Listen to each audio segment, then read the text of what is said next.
आज के इस वीडियो में हम लोग प्रॉफिट एंड लॉस का पार्ट 3 देखेंगे।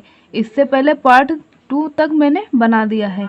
पार्ट 3 के अंतर्गत देखेंगे जब दो वस्तुओं का क्रय मूल्य यानी सीपी समान हो और सेम चेंज हो तो न प्रॉफिट नो लॉस। या यहाँ पे इसका अर्थ है कि जब दो वस्तुओं का क्रय मूल्य समान होता है और उसमें सेम चेंज होता है, जैसे कह दिया जाए कि 20% का लाभ हो रहा है और दूसरे में 20% की हानि हो रही है, तो यहाँ पे ना आपको प्रॉफिट यानी ना आपको लाभ होगा ना ही आपको हानि होगी।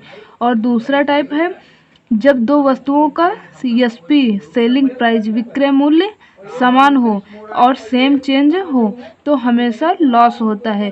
और उसके लिए ये फार्मूला है लॉस बराबर x² बटे 100%।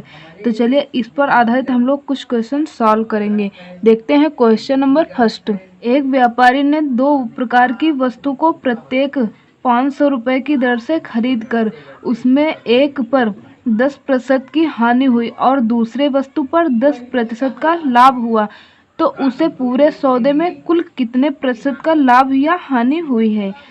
अब यहाँ पे देखें तो 500 रुपये की दर से दोनों वस्तुएं 500 रुपये की दर से खरीद कर, अब यहाँ पे मैंने अभी आप लोगों को बताया है कि जब क्रय मूल्य समान होता है तो यहाँ पे क्रय मूल्य 500 रुपये, तो यहाँ पे कहते हैं कि 10% का हानि होती है और 10% का लाभ होता है। तो यहाँ पे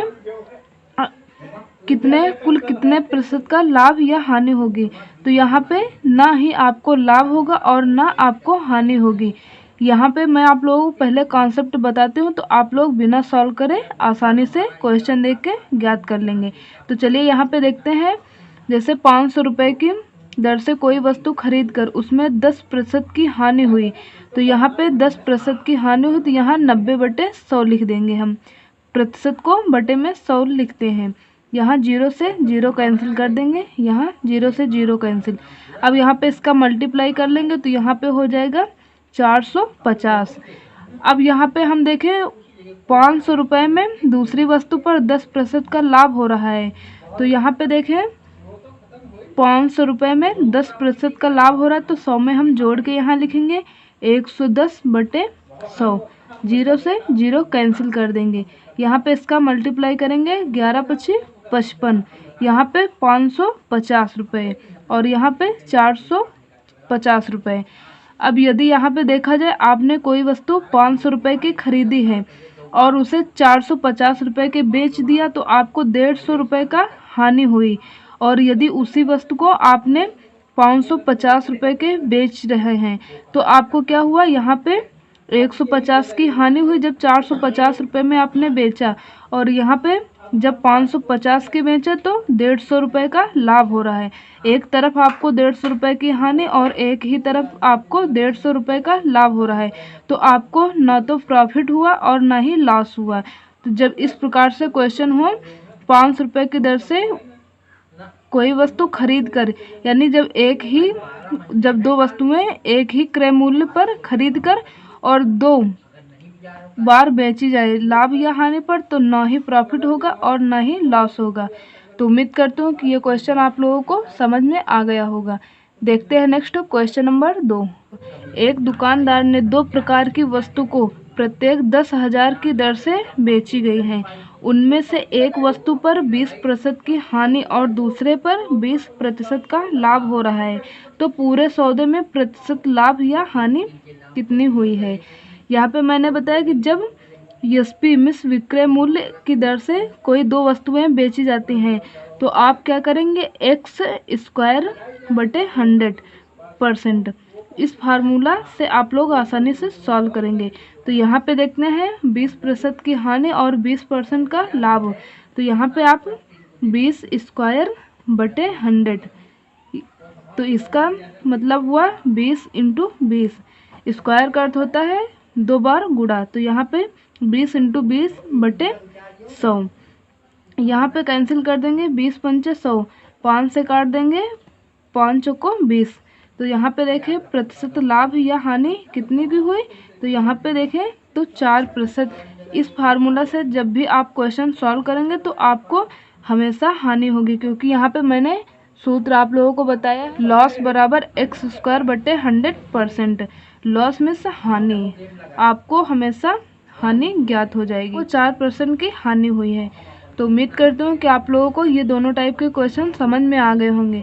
अब हम लोग देखेंगे नेक्स्ट क्वेश्चन नंबर 3 और हम लोग देखेंगे टाइप 2 के क्वेश्चन। व्यक्ति ने 10 रुपए के 12 केले खरीद कर 12 रुपए के 10 केले बेचता है, तो लाभ प्रतिशत ज्ञात करें। यहाँ पे आप क्या करेंगे, जब भी इस प्रकार से क्वेश्चन दिया हो, आप एक तरफ सबसे पहले आप वस्तु लिखेंगे और यहाँ पे रुपए लिखेंगे। सबसे पहले आप वस्तु फिर रुपए लिखेंगे। अब यहाँ पे देखें तो 10 रुपए के 12 केले खरीद कर, तो यहाँ पे 12 वस्तु या कोई आपको जैसे यहाँ पे दिया 12 केले, तो आप यहाँ पे 12 लिख देंगे और कितने रुपए में, 10 रुपए में। ये क्रय मूल्य हुआ, क्रय मूल्य। आप कह रहे हैं कि 12 रुपए के 10 केले बेचता है, तो यहाँ पे विक्रय मूल्य 12 रुपए में 10 केले बेचता है, तो आप वस्तु के नीचे वस्तु लिखेंगे। यहाँ पे केले कितने हैं, 10 केले, कितने रुपए में, 12 रुपए में बेच रहा है, तो रुपए के नीचे आप रुपए लिख देंगे। अब इसका क्रॉस मल्टीप्लाई करेंगे तो यहाँ पे हो जाएगा 144 और इसका क्रॉस मल्टीप्लाई करेंगे तो यहाँ पे हो जाएगा 100। अब यहाँ पे क्रय मूल्य कितना हुआ, 100, और विक्रय मूल्य देखें तो 144। अब यहाँ पे प्रतिशत लाभ के लिए कितना, 100 रुपये के आप कोई वस्तु खरीद रहे हैं, 144 रुपये की बेच रहे हैं, तो आपको क्या हुआ, 44 रुपये का लाभ हो रहा है। किस पे, क्रय मूल्य पे लाभ हानि हम निकालते हैं, तो यहाँ पे बटे 100 इंटू 100 से मल्टीप्लाई करेंगे परसेंटेज के लिए। यहाँ पे 0 से 0 कैंसिल कर देंगे, तो यहाँ पे देखें तो कितना, 44% का उसे लाभ हो रहा है। देखते हैं नेक्स्ट क्वेश्चन नंबर 4। एक व्यक्ति 12 रुपए के 10 केले खरीद कर 10 रुपए के 12 केले बेचता है, तो हानि प्रतिशत ज्ञात करें। आपने जैसे अभी लाभ प्रतिशत निकाला है, उसी प्रकार आप हानि प्रतिशत आसानी से निकाल लेंगे। तो यहाँ पे देखें तो पहले आपको क्या करना है, हमेशा पहले आप वस्तु लिखेंगे और फिर रुपए लिखेंगे। अब यहाँ पे देखें तो 12 रुपए के 10 केले खरीद कर, तो यहाँ पे 10 केले कितने रुपए में, 12 रुपए में खरीद रहा है और 10 रुपए के 12 केले बेचता है, तो यहाँ पे आप 12 लिख देंगे और रुपए के नीचे आप रुपए लिख देंगे। इसका क्रॉस मल्टीप्लाई कर देंगे। ये हमारा क्या हुआ, क्रय मूल्य। इस रेट से खरीद कर और इस रेट से बेचता है, तो ये हमारा विक्रय मूल्य हुआ। अब यहाँ पे इसका मल्टीप्लाई करेंगे तो यहाँ पे हो जाएगा 100 और इसका मल्टीप्लाई कर लेंगे तो यहाँ पे हो जाएगा 144। अब 144 रुपये की कोई वस्तु खरीद के 100 रुपये में बेच रहा है, तो उसे 44 रुपये का हानि हुआ, 44 रुपये की हानि हुई। और बटे में आप प्रतिशत के लिए क्रय मूल्य लिखते हैं, तो क्रय मूल्य यहाँ पे 144 बटे में लिख देंगे और प्रतिशत के लिए 100 से मल्टीप्लाई करेंगे। यहाँ पे 4 से काटेंगे, यहाँ पे 4 से काटेंगे 11 हो जाएगा, 4 दूने 12, 4 छंगे 24। यहाँ पे इसका मल्टीप्लाई करेंगे तो यहाँ पे हो जाएगा 1100 बटे 26। कैंसिल करेंगे, 2 1 2, 2 3 6, 2 से कैंसिल कर देंगे तो यहाँ पे हो जाएगा 550। यहाँ 13 से कैंसिल कर देंगे तो यहाँ पे हो जाएगा 42 सही 4 बटे 13%। ये बिल्कुल ही राइट आंसर है। उम्मीद करती हूँ कि आप लोगों को क्वेश्चन सभी समझ में आ गए होंगे। तो चलिए देखते हैं नेक्स्ट क्वेश्चन नंबर 5। व्यक्ति 2 रुपए के 5 वस्तुएं खरीदता है। क्रय मूल्य देखें तो 2 रुपए के 5 वस्तु, तो आप वस्तु पहले लिखेंगे और रुपए बाद में लिख देंगे। 1 रुपए के 2 वस्तु बेचता है। विक्रय मूल्य कितना है, 2 वस्तु 1 रुपए के बेच रहा है, तो इसका क्रॉस मल्टीप्लाई करेंगे। यहाँ 5 हो जाएगा, इधर 4 हो जाएगा। 4 रुपए की खरीद के 5 रुपए की बेच रहा है, तो उसे 1 रुपए का लाभ हो गया है। किस पर, क्रय मूल्य पर। क्रय मूल्य देखें तो कितना है, 4। ओके, और प्रतिशत के लिए 100 से मल्टीप्लाई कर देंगे। यहाँ पे काटेंगे 4 दूने 8, 4 पंचे 20, तो उसे कितना, 25% का लाभ हुआ। उम्मीद करती हूँ कि आप लोगों को इस सभी टाइप के क्वेश्चन समझ में आ गए होंगे।